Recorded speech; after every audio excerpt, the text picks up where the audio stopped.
Hello friends, welcome to my channel. আইপিএলে ফ্র্যাঞ্চাইজিগুলি কতজন ক্রিকেটারকে ধরে রাখতে পারবে জানিয়ে দিল ভারতীয় ক্রিকেট বোর্ড বিসিসিআই। শনিবার বেঙ্গালুরুতে আইপিএল গভর্নিং কাউন্সিলের বৈঠক হয়। সংবাদ সংস্থা পিটিআই জানিয়েছেন, সেই বৈঠকে সিদ্ধান্ত হয় 6 জন ক্রিকেটার রেখে দিতে পারবে দলগুলি। রিটেনশন বা রাইট টু ম্যাচ যে কোনোভাবে ক্রিকেটার ধরে রাখা যাবে। রিটেনশন নিয়ে ফ্র্যাঞ্চাইজিগুলির দাবির মধ্যবর্তী অবস্থান নিয়েছে বিসিসিআই কর্তারা। এবার আইপিএলের বড় নিলাম, সব ফ্র্যাঞ্চাইজিকে ছেড়ে দিতে হবে ক্রিকেটারদের।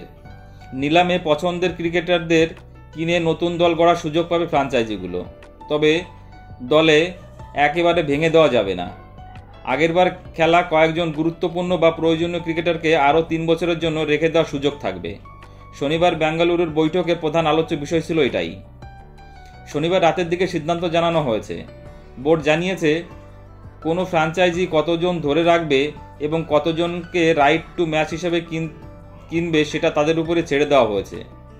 তবে এর মধ্যে সর্বাধিক জাতীয় দলের হয়ে অভিষেক হওয়া সর্বাধিক 5 জন থাকতে পারবে এবং জাতীয় দলের হয়ে অভিষেক না হওয়া সর্বাধিক 2 জন থাকতে পারবে। নিলামের প্রতিটি দলের হাতে থাকবে 120 কোটি টাকা। এর মধ্যে বেতন, পারফরম্যান্স ভিত্তিক অর্থের পাশাপাশি এবার যোগ হচ্ছে ম্যাচ। গতবার ছিল 110 কোটি টাকা। আগামী বছরগুলিতে এই অর্থের আরও বাড়বে। তা হবে যথাক্রমে 146 কোটি হবে 2025 সালে, 151 কোটি 2026 সালে এবং 157 কোটি 2027 সালে। বিদেশি ক্রিকেটারদের মহানিলামে অংশ নেওয়ার জন্য নাম নথিভুক্ত করতে হবে। যদি নথিভুক্ত না করান তাহলে পরের বছরও নাম নথিভুক্ত করার অনুমতি দেওয়া হবে না। যদি নিলামে বিক্রি হওয়ার পর মরশুমে শুরুর আগে নাম তুলে নেন তাহলে আগামী 2টি মরশুমে তিনি আইপিএল খেলতে পারবেন না। এছাড়াও জানানো হয়েছে 2027 পর্যন্ত ইম্প্যাক্ট প্লেয়ারের নিয়ম থাকছে। রিটেনশন নিয়ে ফ্র্যাঞ্চাইজিগুলির মতামত আগেই জানিয়েছিল বিসিসিআই। 2 থেকে 8 জন ক্রিকেটারকে ধরে রাখার দাবি জানান ফ্র্যাঞ্চাইজিগুলো। বিসিসিআই কর্তারা সব প্রস্তাব বিবেচনা করে মধ্যবর্তী অবস্থা নিয়েছে। আইপিএল কাউন্সিল জানিয়েছে, আগেরবারে দলে ছিল এমন 5 জন ক্রিকেটারকে আগামী 3 বছরের জন্য রেখে দিতে পারত ফ্র্যাঞ্চাইজিগুলো।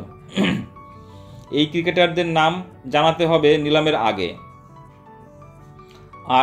আর একজন ক্রিকেটারকে রাখার সুযোগ থাকবে ফ্র্যাঞ্চাইজিগুলির হাতে। সেক্ষেত্রে নিলামের সময় রাইট টু ম্যাচ নিয়ম ব্যবহার করতে হবে। নিলামে সংশ্লিষ্ট ক্রিকেটারের সর্বোচ্চ যে দাম উঠবে সেই দাম দিয়ে কেনার সুযোগ পাওয়া যাবে।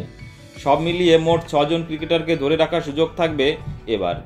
নিলামের সময় ফ্র্যাঞ্চাইজিগুলি সর্বাধিক 120 কোটি টাকা খরচ করতে পারবে। 2021 সালে আইপিএলের শেষ পূর্ণ নিলামের আগে ফ্র্যাঞ্চাইজিগুলি 4 জন ক্রিকেটার ধরে রাখার সুযোগ পেয়েছিল। আর একজনকে রাইট টু ম্যাচ নিয়ম ব্যবহার করে রাখার সুযোগ ছিল। সেই নিরিখে এবার একজন বেশি ক্রিকেটারকে রাখার সুযোগ পাচ্ছে ফ্র্যাঞ্চাইজিগুলি। স্বভাবতই কিছুটা বাড়তি সুবিধা পেল ফ্র্যাঞ্চাইজি কর্তৃপক্ষরা। বন্ধুরা, ভিডিওটি ভালো লাগলে অবশ্যই লাইক, কমেন্টস এবং শেয়ার করে দিও এবং চ্যানেলটি সাবস্ক্রাইব করে দিও। সকলে ভালো থেকো, ধন্যবাদ।